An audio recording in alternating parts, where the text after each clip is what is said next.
네, 반갑습니다. 청춘부동산입니다. 어제였죠. 이제 미국채 10년물 금리가 다시 4%를 넘어서면서 고금리로 이제 다시 올라가는 그런 모습을 보이는데, 아마도 부동산이나 주식 투자 경험이 좀 적으신 분들은요, 지난 10년간 저금리 기조를 경험하시다가 이제 고금리로 넘어가는 이 부분이 상당히 좀 힘든 시기가 될 거예요. 특히 재무 관리나 좀 대출에 취약하신 분들 같은 경우에는 사전에 미리 좀 정리를 잘 하셔가지고 대비를 좀 해 놓으셔야 될 거고요. 특히 영끌 투자하셨던 분들 아주 힘든 시기가 될 것으로 예상을 합니다.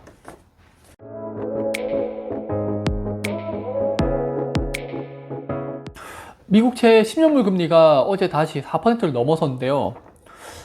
달러스 연은 총재는요, 6월에도 미국 금리 인상을 했어야 된다고 하면서 지금 미국 경제가 너무 좋다라고 이야기를 해요.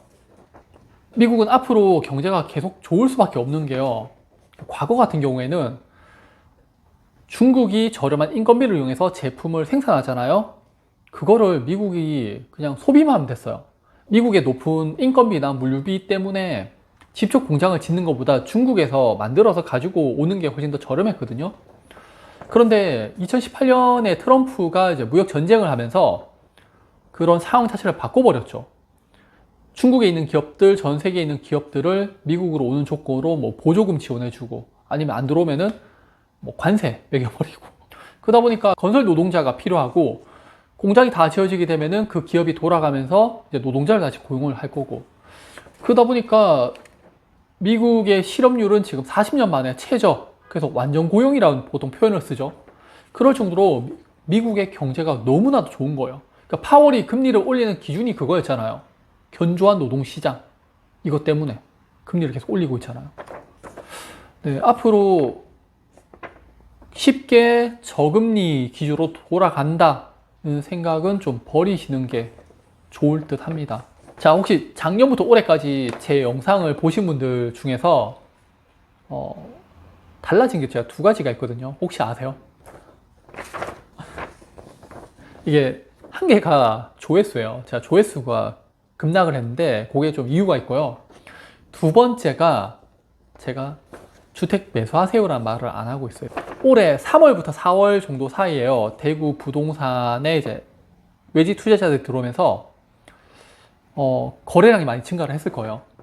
그리고 실제 급락했던 그런 아파트들도 많이 소화가 되면서 좀 반등이 일어나고 있죠. 그러다 보니까 제가 어떤 절대적인 아파트 가격, 주택 가격은 작년이나 재작년에 비해서 많이 떨어졌지만요, 추세를 좀 더 길게 평균적으로 봤을 때, 또는 그 거래량, 과거의 금리 수준, 현재의 금리 수준 등을 고려했을 때 지금 이 가격이면 저는 좀 비싸다라고 생각이 들고 있고, 하반기 나아가서 미국에서 금리를 지속적으로 고금리를 유지한다면은 앞으로 지금 이 가격보다 저렴하게 살 수 있는 기회가 많다라고 보고 있는 거예요. 2021년도 저한테 오셔가지고 상담 받으셨던 분들, 제가 그때 말씀드렸죠. 계속 사지 말고 금매 사세요라고.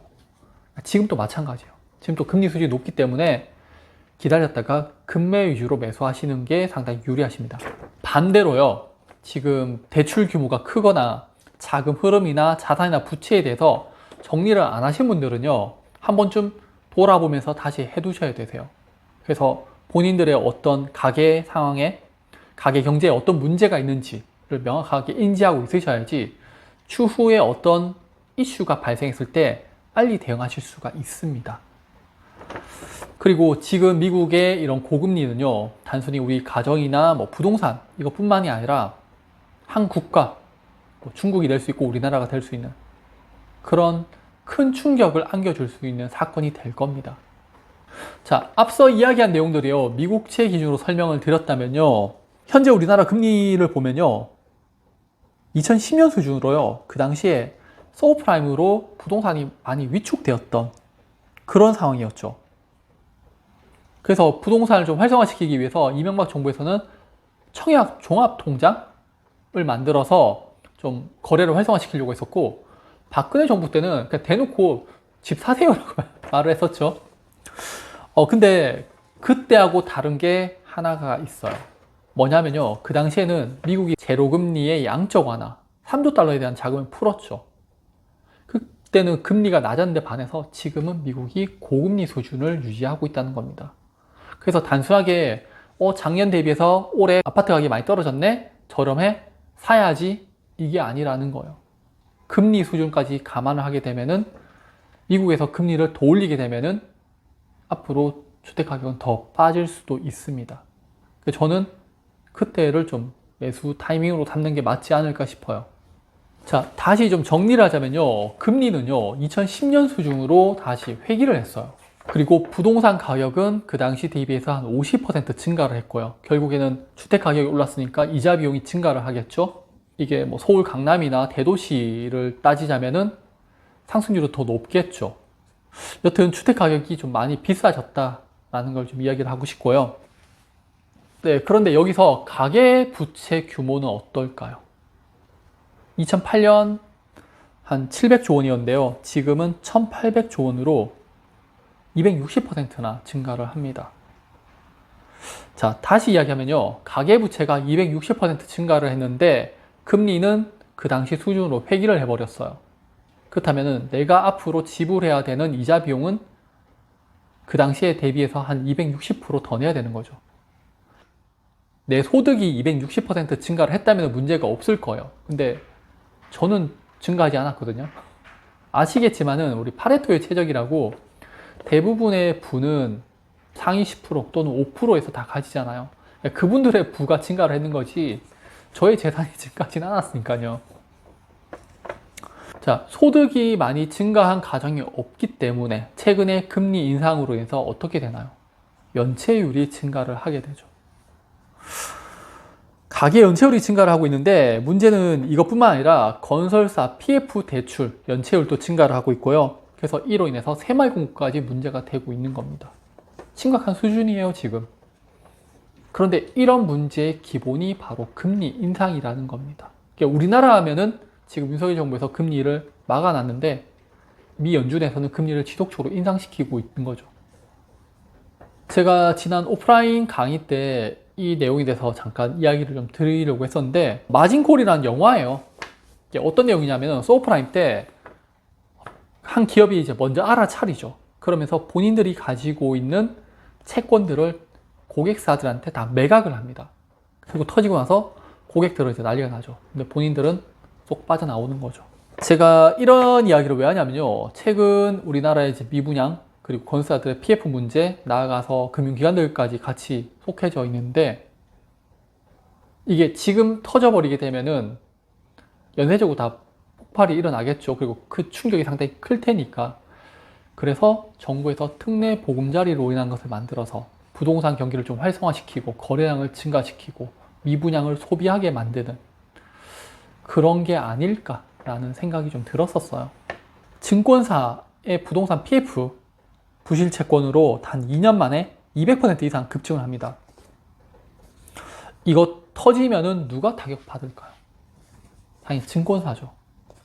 그런데 금융기관들이 문제가 발생하면요, 자금 회수에 들어가게 되죠. 자금 회수에 들어가게 되면은 돈을 갚지 못하는 또 건설사나 가게가 생길 거고, 그러면 거기가 또 부도가 나게 되고, 그 여파가 어디까지 터질지 모르는 거예요. 그래서 정부에서 미리 나서가지고 금리도 못 올리게 막아버리고 유동성 공급도 하고 새마을금고 같은 경우에는 우리가 책임질게 라고 사전에 차단을 하고 있는 그런 모습을 보이는 거예요.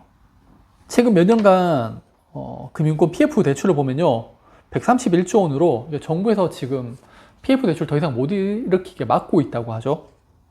이로 인해서 많은 개발이 지금 지연되고 있고요. 특히 시행사 같은 경우에 돈은 많이 투입이 됐는데 개발 자체가 안 돼 버리니까 지금 그 사람들 뭐 부도 나는 거죠. 네, 상당히 지금 부동산 쪽으로 심각한 수준이라고 보셔야 되세요. 단순하게 우리가 뭐 이게 오르네 떨어지네 이것만 보셔서는 답이 안 나와요. 그래서 내부적인 걸 좀 보셔야 되고요. 자, 올 초부터 문제가 되고 있는 새마을금고는요 이번에 전체 연체율이 6%를 넘었고 올 초에 건설 부동산 연체율은 9%가 넘었습니다. 문제가 있어요. 이거 진짜 새마을금고 조심하셔야 되는 게 얘네들은 은행법에 따라서 매달 감사나 뭐 보고 의무가 있는 게 아니기 때문에 어디에서 어떤 장난을 쳤는지 몰라요. 또 최근 기사에 따르면요 PF 선순위 대출 금리가 연 8%고요. 후순위 금리가 연 15에서 19%까지 치솟은 상황이라고 해요. 자, 미국 금리가 계속적으로 상승하면서 신용 경색이 발생을 하고 있고요. 이는 우리나라가 독단적으로 해결 못합니다. 그나마 다행인 거는 윤석열 정부에서 일본하고 수합 체계를 맺어가지고 좀 달러에 대한 유동성을 공급하고 있다는 정도. 이게 상당히 좀 좋은 이슈고요. 미국은 올해도 금리를 한 2번 정도 인상할 거라고 하고 있고, 금리 인하에 대한 이유는 아직 못 찾기 때문에 유동성 공급은 좀 요원한 것 같고요. 미국의 금리 인상은 전세 경제를 힘들게 합니다. 우리나라도 마찬가지고 우리나라의 부동산 경기를 좀 얼어붙게 만들고 있죠. 그렇다면은 지금은 좀 공격적인 투자를 좀 자제하고요.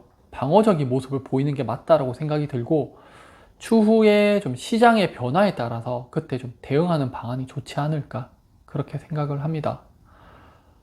최근 부동산이 좀 반짝 반등하면서 거래량이 좀 증가하면서 상승이 한다는 것에 좀 위안을 삼고 있으실 건데, 실제 경제 지표는 좋은 수준이 아닙니다. 그거를 좀 아시고 미리미리 좀 대비를 하셔야지 추후에 어떤 문제가 발생했을 때 좀 적은 손실, 적은 충격을 볼 수 있지 않을까, 그렇게 생각을 합니다. 오늘 영상 좀 도움이 되셨으면 좋겠고요. 다음번에 또 다른 내용으로 찾아뵙도록 할게요. 감사합니다.